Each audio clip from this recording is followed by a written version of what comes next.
Halo teman-teman, adik-adik. Jadi Bapak menyinggung masalah perut.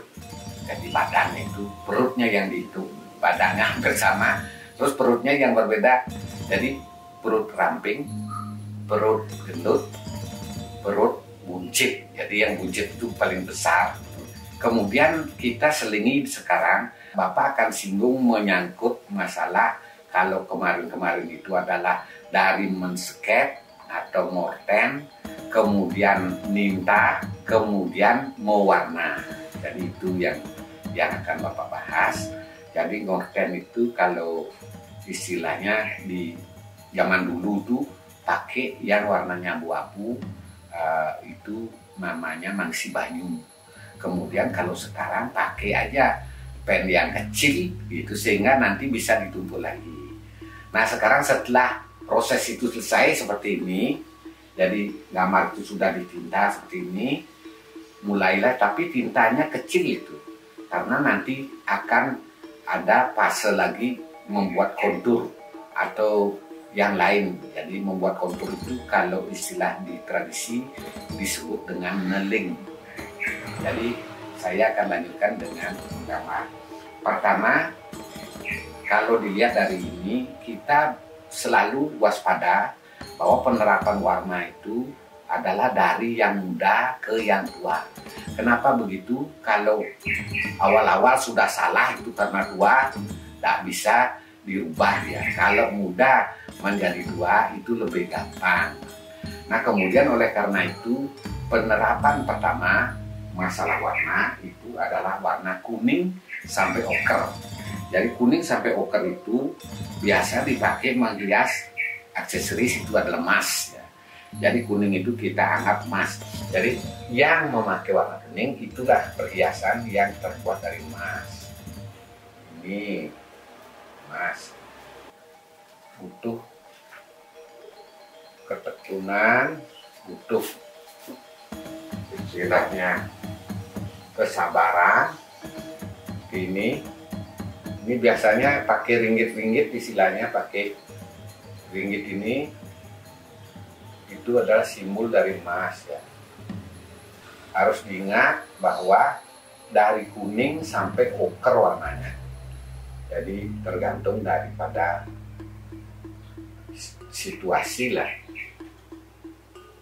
Biasanya kuning ke okeran ya. Nah ini seperti ini emas semua.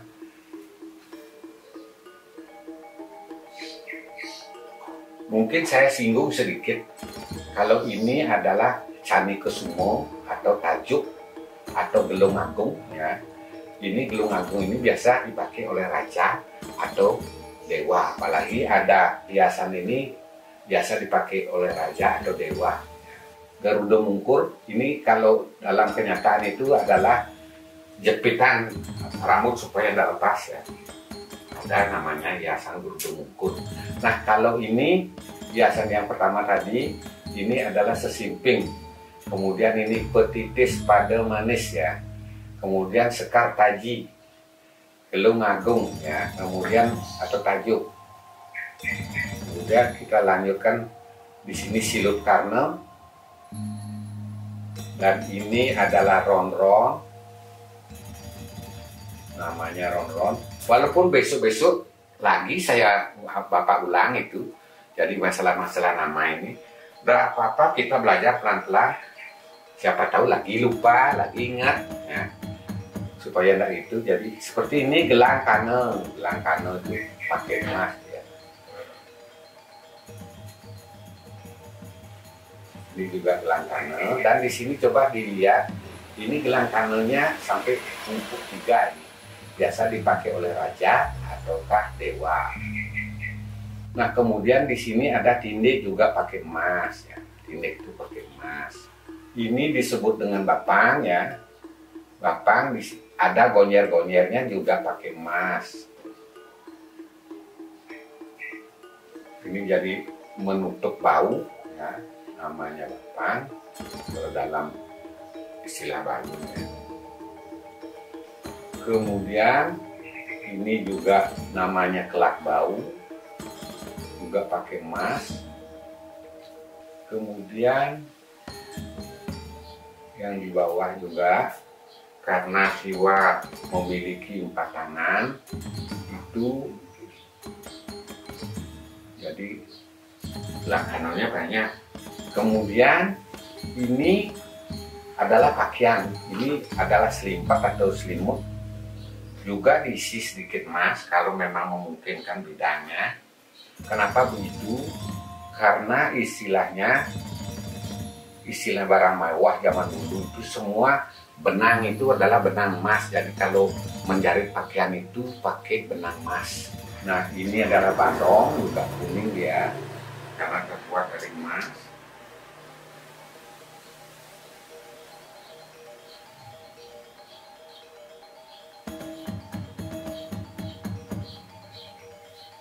Kita lanjutkan, di sini ada juga namanya naga wangsul, karena seperti bentuk naga yang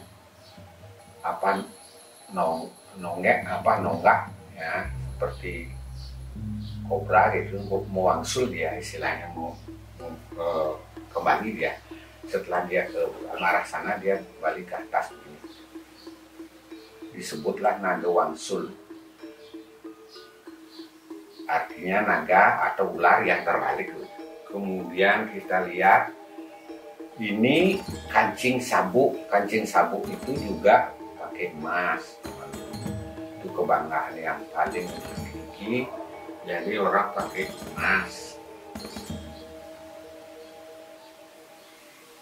Kemudian petak atau sabuk kapingan itu juga pakai emas. Kadang-kadang adik-adik bisa lihat di sini, ini bukan titel, bukan subuh, tapi trisula gitu, misalnya tugasnya beliau itu setiap lain. Nah, kemudian kita lanjut dengan di sini. Nah, ini juga pakaian nanti tetap diisi benang emas istilahnya. Ya, demikian teman-teman, adik-adik ya. Tadi saya bicara tentang penerapan kuning sampai oker. Jadi kalau istilahnya di kamasan atau di tradisi yang sebenarnya disebut merein. Jadi memberikan warna pere. Warna pere itu warna oker. Nah, sekarang ini akan berlangsung semuanya acak. Kalau teman-teman mau ngamar itu tidak boleh cuma satu ini terus selesai, baru satu ini lagi selesai. Boleh saja, tetapi itu kadang-kadang warnanya bisa lain. Oleh karena itu, kita menerapkan kuning, kita terapkan ke seluruh bidang gambar ini, mana yang harus berwarna kuning dan sebagainya, sekalian diisi. Nah, kemudian setelah warna kuning, sekarang akan penerapan warna merah. Nah, warna merah yang kita terapkan itu adalah pada pakaian. Kemudian pada pakaian itu sering ada kombinasi antara merah dan biru. Jadi biru itu sebetulnya memberikan aksen-aksen yang pemanis istilahnya. Sering itu lebih kecil jumlahnya atau bidangnya lebih kecil daripada merah. Oleh karena itu sering terlupakan yang biru karena terlalu sedikit jumlahnya. Jadi untuk itu boleh saja adik-adik atau teman-teman itu menerapkan biru dulu gitu, baru kita susul dengan merah. Baik, kita misalnya yang biru itu mana, ini kita dari atas, ini misalnya biru, ini kan ada 2 arah ini, jadi yang istilahnya ke samping dan ke bawah, jadi ke bawah ini.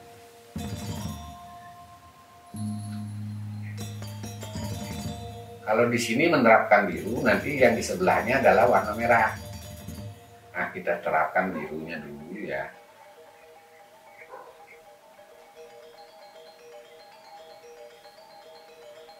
Seperti itu, jadi silangnya seperti itu, kita kasih biru. Kemudian ini juga ada merah dan kuning.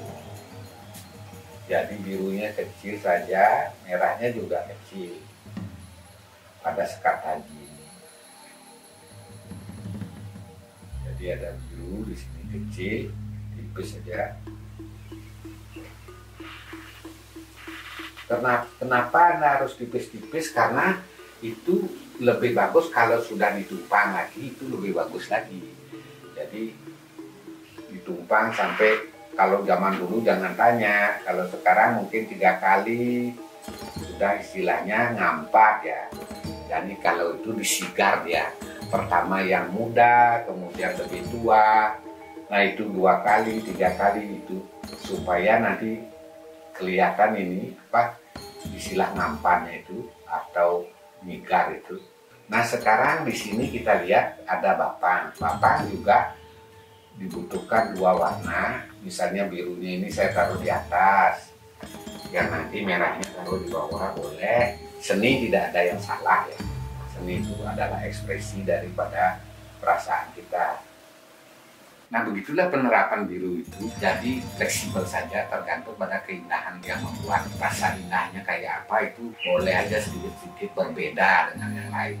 Tapi ada prinsip akar daripada tradisi atau klasik itu jangan hilang, tidak boleh. Misalnya Arjuna harus pakai gelung cupit orang ya itu gitu. Misalnya itu seperti saya sebutkan tadi, misalnya Anoman harus putih ya jangan biru, nah itu tidak boleh itu. Nah kira-kira cukup sekian dulu. Nanti kita lanjutkan dengan penerapan warna merah. Dan nanti pada saat itu mungkin saya akan menyinggung masalah gelung. Nah itu, jadi terima kasih. Sampai jumpa lain waktu.